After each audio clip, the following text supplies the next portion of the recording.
จะนำมาเล่าให้ญาติโยมทั้งหลายได้ฟังนี่เหมือนกันบริษัทเจ้าของเขาเกิดเป็นพญานกเป็นนายนำหมู่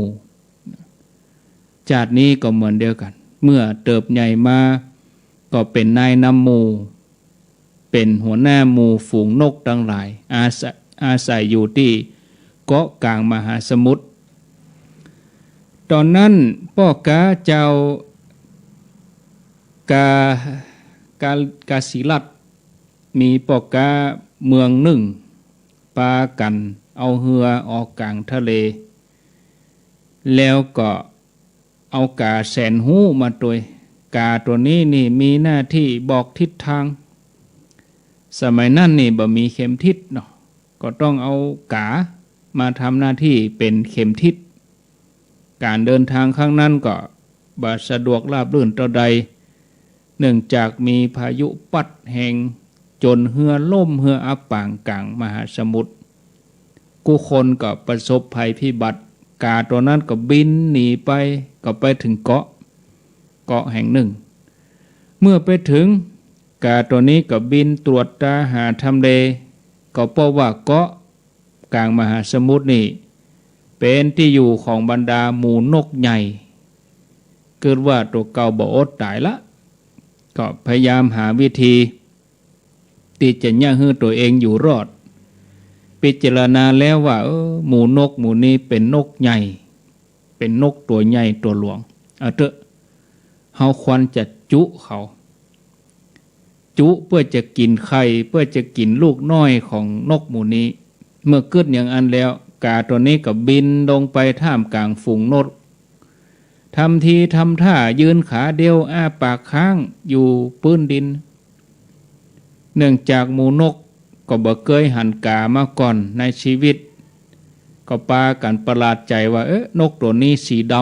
ำข้อปฏิบัตินี่แปลกกว่านกตัวอื่นคือว่าแทนที่จะยืนสองแข้งสองขากาตัวนี้ยืนขาเดียวนกทั้งหลายก็เลยส่งตัวแทนไปถามว่าท่านเป็นไผมาจากไหนเป็นจะได้ถึงมายืนขาเดียวอยู่อย่างอี้กาเจ้าเล่นี่ก็ทำทีทำท่ายืนนิ่งอยู่เป็นที่น่าเชื่อถือแล้วก็บอกว่าตัวข้านี่เป็นผู้ที่เข่งนะข้าปฏิบัติเข่งทำอย่างอี้มาเมินแล้วถ้าว่าลดขาลงแขมข้างนะแผ่นดินนี่บ่สามารถจะต้านทานไว้ได้แผ่นดินจะสุดลงไปก็เลยยกขาขึ้นไว้เหียข้างถ้าวันใดแข้งของข้าย่ำแผ่นดินตึงกู้นะโอ้ถล่มทลายหมดนกทั้งหลายฟังก็ยังบ่สิ้นสงสัยถามต่อไปถามว่าแล้วเป็นได้มาอ้าปากค้างไว้นี่กาเจ้าเล่นี่ก็ตอบว่าโอ้ตีเนี่ยอย่างอีนะเพราะตัวข้านี่บ่กินอาหารนอกจากกินลมนี่นะอาหารอย่างอื่นบ่กินลมเป็นอาหารทัตถาญาติโยมจากนั้นมันก็ห้องนกทั้งหลายมานั่งฟังโอวาทว่าท่านทั้งหลายก็ยังเดียวกันเนอะตั้งใจประพฤติปฏิบัติธรรมเนอะความเจริญจะได้มีแก่ท่านนี่หรอขอให้มีความสุขทุกเมื่อจากนั้นกาตัวนี้ก็แสดงกิริยา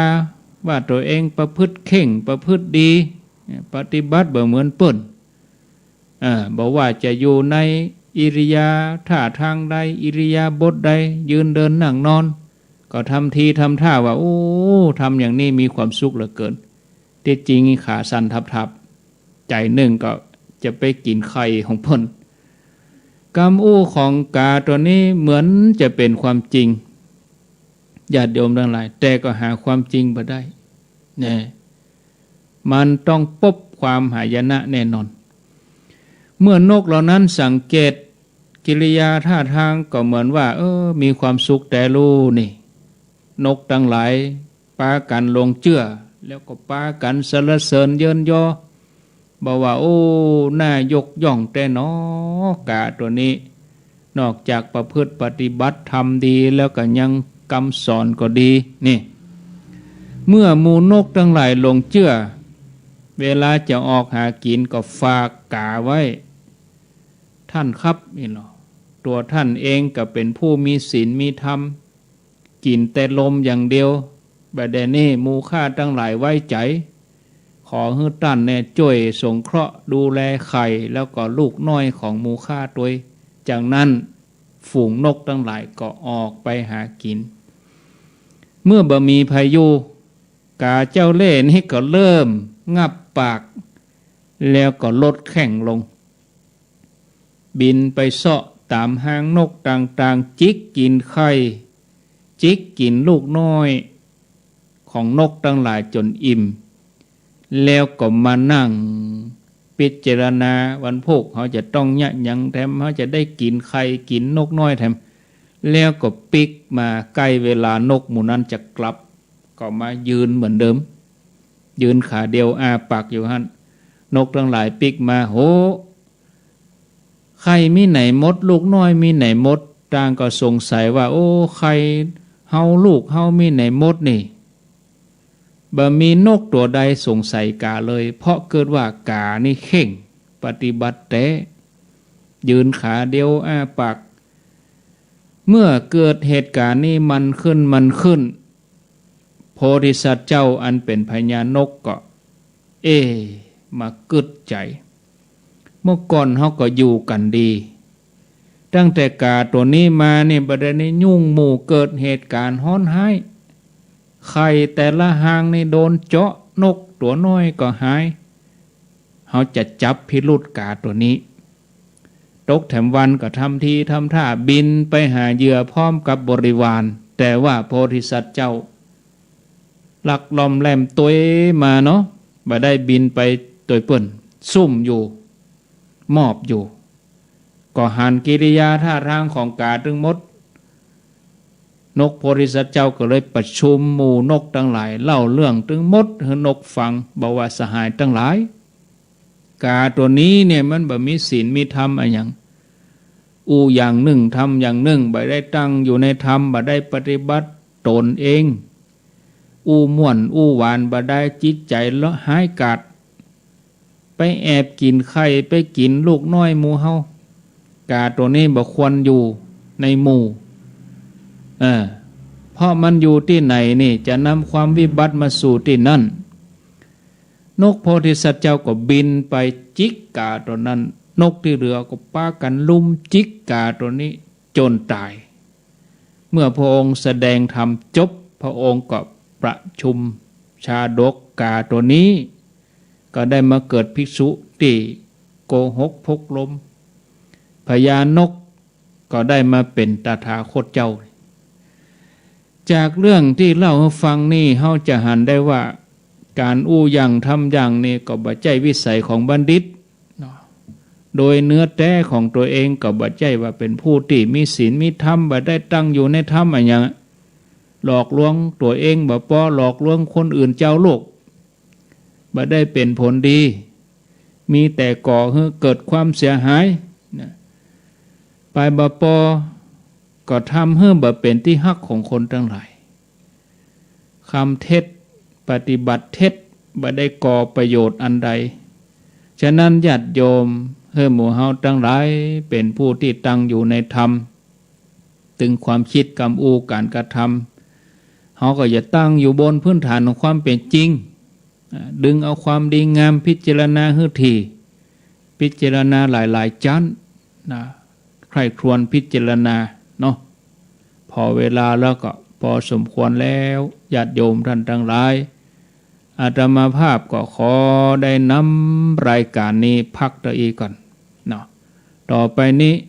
ท่านใดจะสนทนาอุจาในช่วงที่2ก็เหลือเวลาแถม12นาทีเพราะขณะนี้19:48 นาทีเหลือเวลาอีก12นาทีนะท่านจะโทรมาก็ขอเจริญพรเลยเนอะญาติโยมเนอะที่หมายเลขโทรศัพท์0998366322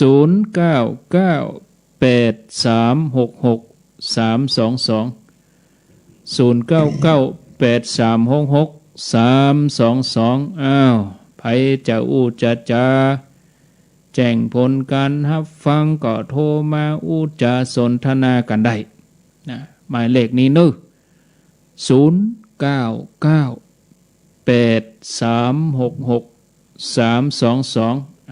เดี๋ยวเปิดโทรศัพท์ก่อนเนาะเปิดโทรศัพท์เมื่อญาติโยมได้โทรมาสนทนาแจ้งผลกันรับฟังกันไปมีเข้ามาเลยกดโทรเข้ามาญาติโยมท่านทั้งหลายหมายเลข0998366322ฟังจากที่ไหนตั้งได้แจ้งผลกันรับฟังสนทนากันได้เจริญปนติดแล้วครับกวสาพ่อบุญธรรมครับผมโป่งน้องครับแกงยืนขาเดียวหาว่าเข่งอีลูกแก้เป็นตัวไล่ตัวไล่แรงเล็กบักกินอย่างอื่นกินล้มไม่ได้สงสัยอย่างใช่ยังโอ้มีความสงสัยยังตายใจในที่สุดมาความสามารถยับไปมีไข่มดหางเลยกะไข่มดหางเลยโดนไล่เลยโอ้บ่ได้ความกาตัวนี้ได้ความโมทนาเนอ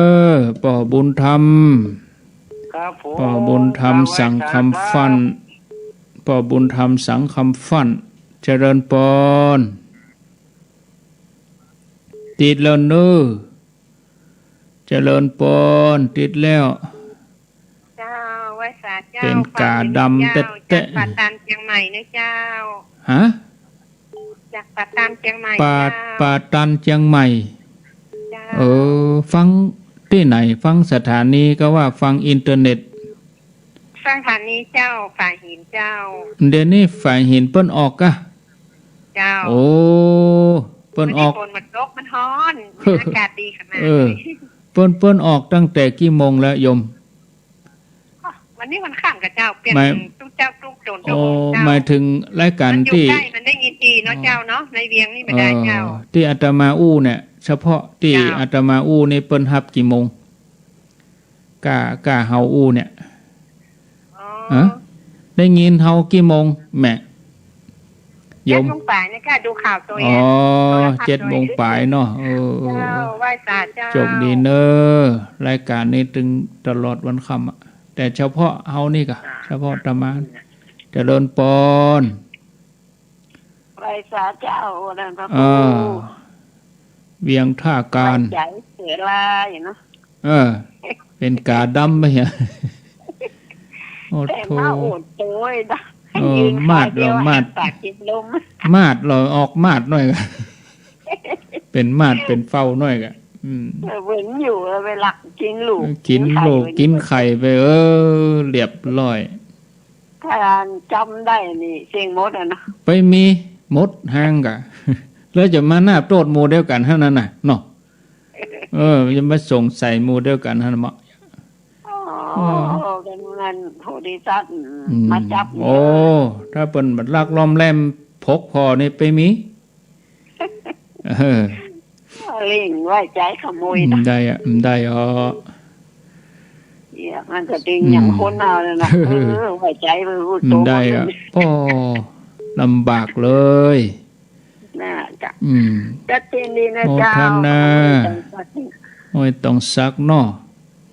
ได้ถึงเวียงตาการบุญรุ่นนี่0998366322ป่อบุญธรรมแล้วก็ป่าตันเชียงใหม่ป่าตันพวกห่วงสิงป่าตันปุ่นไปว่าเปิ้นฟังอยู่เนาะเจริญปนวันนี้ฟังตั้งแต่หัวค่ำมาแล้วหลับ2เด้อจากทางใดจากแม่แก้วห้วยน้ำดิบแม่แก้วห้วยน้ำดิบจอมตองเนาะเจ้าฟังชัดเจนดีเนาะเจ้าดังขนาดเลยดังชัดแจ๋วดีเนาะ มันใกล้นี่เนาะ ใกล้กะ มัน โธ่ มันเหนียวนี่บ่ได้ แม่นอะไปถึง10กิโลอย่างนั้น4กิโลแล้วกะ กิโล ลูกสี่ กิโลเดียว ฮะ กิโลเดียว ไปห้วยตองซักน่ะ เจ้า อ๋อ บ้านเจ้าไปหาหัวสงสักกิโลเดียว โอ้ เจ้า มันก็ดังอยู่กะ ดังข ส นาด บา เลย ยกะยินดีเนอะ เจ้า อนุโมทนา 0998366322อ้าวรับสายเจริญปน ร้อยสาเจ้า จากดังใด จากอินทขินไม่แต่ง อ๋อ เจ้า อินทขินแม่แต่งกะ เจ้า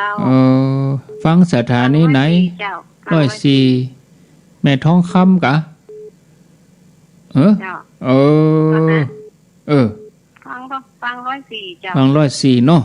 โอ้ เจ้ากำลังจากอันตัวธรรมจักรจบให้ก็ จบกดต่อเลย ดีแล้วค่ะจกดีเนอะ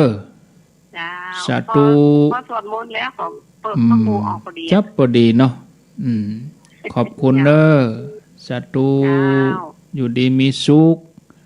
ฝ่ายหินนะว่าวันนี้รายการปกติเพิ่นถ้าจะมีผู้ดำเนินรายการธรรมาเขาถึงซับกันตลอดละวันพุธก็มีของธรรมาในวันเสาร์วันอาทิตย์เจริญปน ร้อยสาเจ้า จากดังได้ ฟังตาแจ่มจอง ขวงเป่าจอมตอง ตลอดเจ้า ฟังตลอดเนาะ เด็ดเหมือนแป้เหมือน ก็เดี๋ยวก็ฟังมีแถมตนก็เดี๋ยวนะก็เดี๋ยวเป็น